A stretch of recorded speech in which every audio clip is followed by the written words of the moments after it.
नमस्कार. आकाशवाणी औरंगाबाद केंद्राच्या बातमीपत्रात मी हर्षवर्धन दीक्षित आपलं स्वागत करतो. ठळक बातम्या. ऊस पिकाखालचं 3,05,000 हेक्टर क्षेत्र सूक्ष्म सिंचनाखाली आणण्याच्या योजनेला राज्य मंत्रिमंडळाची मंजुरी. मनोधैर्य योजनेच्या निकषांमध्ये बदल तर माझी कन्या भाग्यश्री योजनेच्या व्याप्तीत वाढ. संसदेच्या दोन्ही सदनात विविध मुद्द्यांवरून विरोधी पक्षांचा गदारोळ, दोन्ही सदनांचं कामकाज तहकूब. आणि मराठवाडा शिक्षक संघाचे माजी अध्यक्ष राजेश्वरराव देशमुख यांचं निधन. आता सविस्तर बातम्या. राज्य मंत्रिमंडळानं कालच्या बैठकीत महत्वाचे अनेक निर्णय घेतले. आगामी 2 वर्षात राज्यातल्या ऊस पिकाखालचं 3,05,000 हेक्टर क्षेत्र सूक्ष्म सिंचनाखाली आणण्याच्या योजनेला मंत्रिमंडळ बैठकीत मंजुरी देण्यात आली. या योजनेनुसार शेतकऱ्यांना 2% व्याज दरानं प्रति हेक्टरी 85,400 रुपयांच्या मर्यादेत कर्ज देण्यात येणार आहे. या योजनेत शेतकऱ्यांच्या कर्जावर 7.25% दरानं व्याज आकारलं जाईल. कर्जाचा नियमित भरणा केल्यानंतर 4% व्याज राज्य शासन आणि 1.25% व्याज साखर कारखाने भरतील, तर 2% व्याज शेतकऱ्याला भरावं लागेल. राज्यात टेंभू उपसा योजना, भीमा उजनी, मुळा, हतनूर यासह 8 पथदर्शक प्रकल्पांच्या लाभक्षेत्रातल्या बारमाही पिकांना सिंचनासाठी जून 2018 पर्यंत ठिबक किंवा तुषार सिंचन पद्धतीचा अवलंब बंधनकारक करण्यात आला आहे. या निर्णयाच्या अहवालाच्या आधारे हे निर्बंध राज्यातल्या अन्य प्रकल्पांवर लावण्याचा शासनाचा विचार आहे. जिल्हा भूविकास बँकांच्या सर्व मालमत्तांची विक्री करण्याबाबत अंतिम निर्णय घेण्यासाठी मंत्रिमंडळ उपसमिती नेमण्याचा निर्णयही काल मंत्रिमंडळाच्या बैठकीत घेण्यात आला. मनोधैर्य योजनेच्या निकषांमध्ये बदल करण्याचा निर्णय मंत्रिमंडळानं घेतला आहे. एखाद्या घटनेत महिला किंवा बालकाला कायमचं मतिमंदत्व अथवा अपंगत्व आल्यास, सामूहिक बलात्कार प्रकरणात गंभीर इजा झाल्यास किंवा अॅसिड हल्ल्यामध्ये चेहरा विद्रूप झाल्यास 10 लाख रुपये अर्थसहाय्य देण्याचा निर्णय मंत्रिमंडळानं घेतला. यापैकी 2.5 लाख रुपयांचा धनादेश तत्काळ देण्यात येईल, तर 7.5 लाख रुपये रक्कम 10 वर्षांसाठी पीडितांच्या नावे बँकेत मुदत ठेव म्हणून ठेवण्याचा निर्णय घेण्यात आला आहे. 31 डिसेंबर 2009 पासूनच्या पात्र प्रकरणांना पूर्वलक्षी प्रभावानं ही योजना लागू करण्यासही मंत्रिमंडळानं मान्यता दिली. मुलींचा जन्मदर वाढवण्यासाठी सुरू करण्यात आलेल्या माझी कन्या भाग्यश्री या योजनेची व्याप्ती वाढवण्यात आली असून आता वार्षिक उत्पन्न 7.5 लाख रुपयांपर्यंत असलेल्या सर्व घटकातल्या कुटुंबांनाही या योजनेचा लाभ मिळणार आहे. येत्या 1 ऑगस्टपासून ही योजना सुधारित स्वरूपात राबवण्यास राज्य मंत्रिमंडळानं कालच्या बैठकीत मान्यता दिली. याआधी फक्त दारिद्र्य रेषेखालील कुटुंबच या योजनेचा लाभ घेण्यास पात्र होती. शासकीय वैद्यकीय महाविद्यालयांबरोबर शासकीय दंत महाविद्यालय आणि रुग्णालयातल्या दंत तसंच दंतशास्त्र विषयाची गट अ तसंच गट ब संवर्गाची पदं लोकसेवा आयोगाच्या कक्षेतून वगळून ती बहुसदस्यीय स्वतंत्र निवड मंडळातर्फे भरण्याच्या निर्णयाला मंत्रिमंडळानं काल मान्यता दिली. महाराष्ट्र अत्यावश्यक सेवा परिरक्षण मेस्मा या अधिनियमालाही 5 वर्षांसाठी मुदतवाढ देण्याच्या प्रस्तावाला मंत्रिमंडळानं मान्यता दिली. मेस्माची मुदत पुढच्या महिन्यात संपणार होती. राज्याच्या फॅप धोरणाअंतर्गत प्रकरणनिहाय अधिकचं भांडवली अनुदान देण्याचा अधिकार मंत्रिमंडळ उपसमितीला देण्याचा निर्णयही मंत्रिमंडळानं काल घेतला. राज्यात गटशेतीला प्रोत्साहन देण्यासह सबलीकरण करण्यात येणार आहे. शेतकऱ्यांचं उत्पन्न 2022 पर्यंत दुप्पट करण्याच्या धोरणाची अंमलबजावणी करण्यासाठी काल झालेल्या मंत्रिमंडळ बैठकीत हा निर्णय घेण्यात आला. यासाठी आखलेल्या पथदर्शी योजनेची चालू आर्थिक वर्षात तसंच 2018-19 या आर्थिक वर्षात अंमलबजावणी करण्याच्या प्रस्तावालाही मंत्रिमंडळानं मान्यता दिली.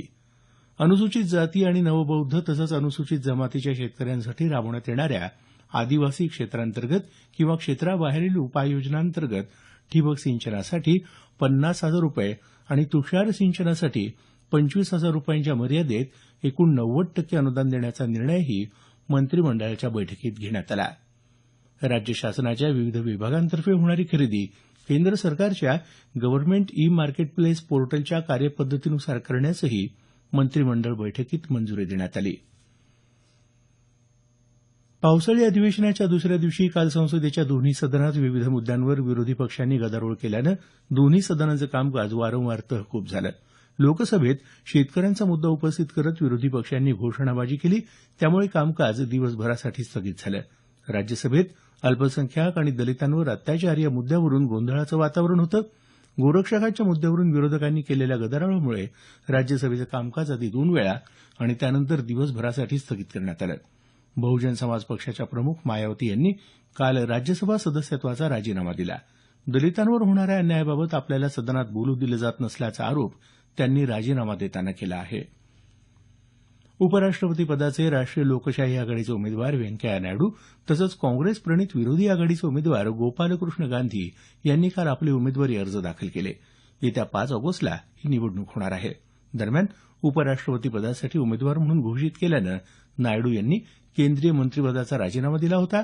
त्यामुळे माहिती आणि प्रसारण मंत्रालयाचा अतिरिक्त कार्यभार केंद्रीय वस्त्रोद्योग मंत्री स्मृती इराणी यांच्याकडे, तर शहरी विकास मंत्रालयाचा अतिरिक्त कार्यभार ग्रामीण विकास मंत्री नरेंद्र तोमर यांच्याकडे सोपवण्यात आला आहे.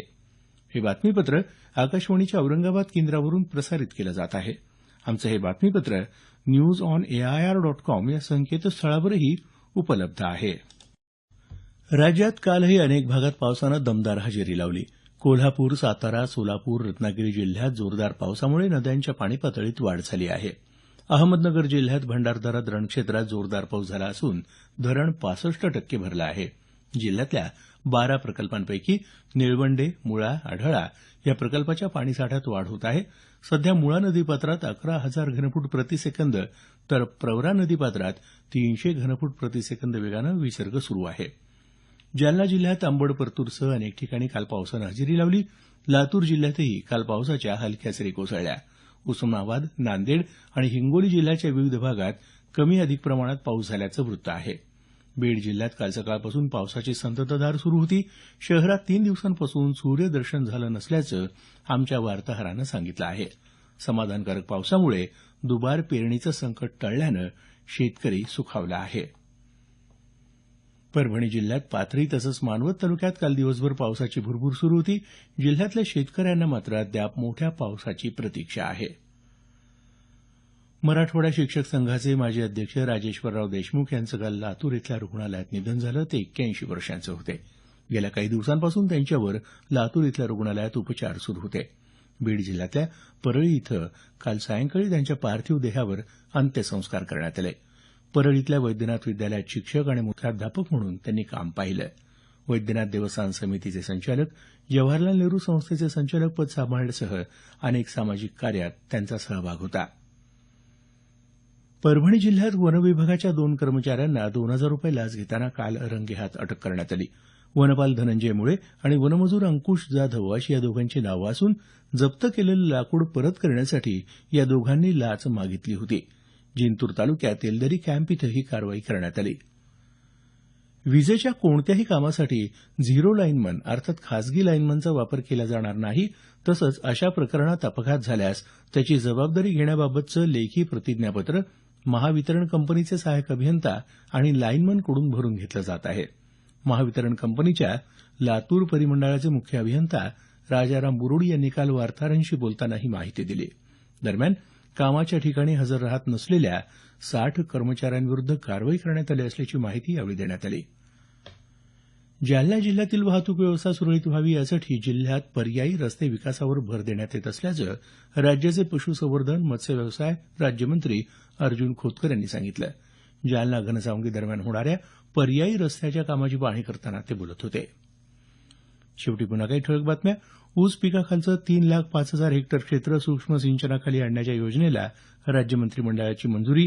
मनोधैर्य योजनेच्या निकषांमध्ये बदल तर माझी कन्या भाग्यश्री योजनेच्या व्याप्तीत वाढ. संसदेच्या दोन्ही सदनात विविध मुद्द्यांवर विरोधी पक्षांचा गदारोळ.